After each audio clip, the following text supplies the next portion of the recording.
বিয়ে হয়ে গেছে।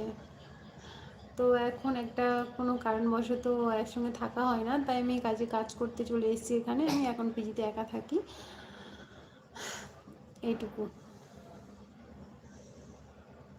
আচ্ছা, আমারও তো বাড়ি না, বাবা বাড়ি, তাহলে আমি কেন বলি ওটা আমার বাড়ি আছে?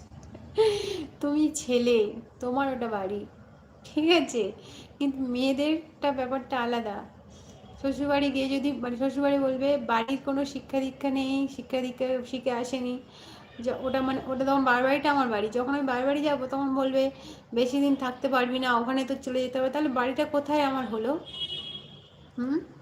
আমার যেখানে বড় হয়েছি, বাবার বাড়িটা যদি আমার বাড়িটা নাই হবে, সেখানে আমার স্থান নাই হবে, ঠাঁই না হবে, তাহলে সেটা কি আমার বাড়ি হলো? আর ওটাও তো বাড়ি না, তার মানে আমার বাড়ি নেই। যখন বাড়ি বানাবো তখন বলবো।